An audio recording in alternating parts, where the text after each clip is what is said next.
बिस्मिल्लाहिर्रहमानिर्रहीम। अस्सलाम वालेकुम। तकरीबन 40 साल से अमल को मजलिस से वहदत मुस्लिमीन घोड़ा दी तरफ एक रैली का एहतमाम किया जाता है।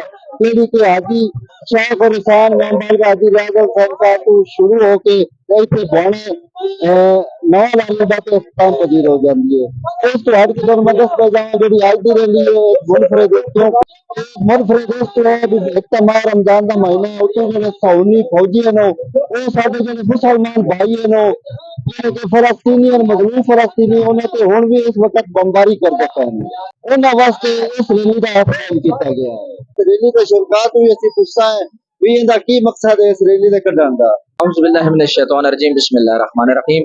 हमारा ये आज का एहतजाज जिस तरह हम उसके साबिक भी एहतजाज करते हैं यौमुल कुद्स के हवाले से रहबर कबीर का जिस तरह फरमान है, तो हमारा यही मुतालबा है हुकूमत वक्त से, हुकूमत पाकिस्तान से कि जिस तरह आज आलम कुफ्र इकट्ठा हो चुका है, इसी तरह हुकूमत पाकिस्तान भी अपना मौक़िफ़ वाज़ेह करे और आलम इस्लाम के हुक्मरान जितने हुक्मरान हैं उनसे भी हमारा यही मुतालबा है कि फ़लस्तीन के मसले को जल्द अज जल्द हल करवाने में अपना किरदार अदा करें। उम्मत मुसलमान जी है उस वास्ते की पैगाम है जो मुसलमान को यही पैगाम है कि वो खुद जब अपने अंदर अपने शब्द के अंदर इत्तेहाद पैदा करेंगे और अमेरिका की गुलामी को जब छोड़ेंगे तो इंशाल्लाह एक दिन ऐसा जरूर आएगा कि जब हम इकट्ठे होंगे।